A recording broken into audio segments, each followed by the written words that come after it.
পুষ্প, কালকে তো তোর ভাবির জন্মদিন। তোর জন্মদিনে কি গিফট দেওয়া যায়?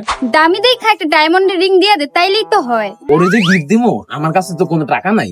তাইলে তোরা একটা বুদ্ধি দেই, যেটাতে তোর 1 টাকা খরচ হইব না, ভাবি উল্টা আরো গিফট পেয়ে খুশি হবে। টাকাও খরচ হইব না, আবার তোর ভাবি গিফট পেয়ে খুশি হইব। কি বুদ্ধি, তাড়াতাড়ি দে।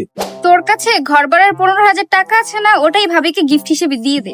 এই ঘর ভাড়ার টাকা তোর ভাবিরে গিফটে দিয়া দিলে, তাহলে ঘর ভাড়া দিমু কেমনে? ভাবিরে যেই টাকা গিফট হিসেবে দিবি, ওই টাকা দিয়ে ঘর ভাড়া দিবি। যেই টাকা তোর ভাবিরে গিফট হিসাবে দিয়া দিমু, ওই টাকা দিয়ে আবার ভাড়া কেমনে দিমু? আমি তো কিছুই বুঝতাছি না। তুই ভাবিরে গিফট হিসেবে টাকাটা দেওয়ার পর ভাবিরে একদিনের জন্য ঘর থেকে বের হইতে দিবি না। যেহেতু ভাবি ঘর থেকে বেরই হবে না, সেহেতু ভাবি টাকাটা খরচও করতে পারবে না। এবার মূল কাহিনী শুরু হবে বার্থডের একদিন পর। বার্থডের একদিন পর তুই ভাবির কাছে টাকাটা ধার চাইবি আর বলবি তোর কাছে টাকা হলে তুই ভাবিকে আবার দিয়ে দিবি।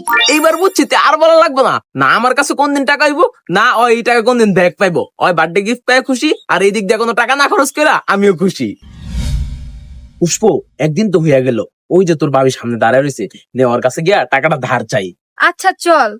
মিম, তুমি তো এখনো বার্থডের টাকাটা খরচ করো নাই। আমার না 15,000 টাকা খুব দরকার। তুমি আমার এই টাকাটা ধার দাও, আমার কাছে টাকা হইলে পরে তোমার দিয়া দিব। কি বলছে আমি টাকা খরচ করিনি? আমি তো ফুল টাকা অ্যাডভান্স করে অনলাইন থেকে 10টা শাড়ি অর্ডার দিয়ে ফেলছি।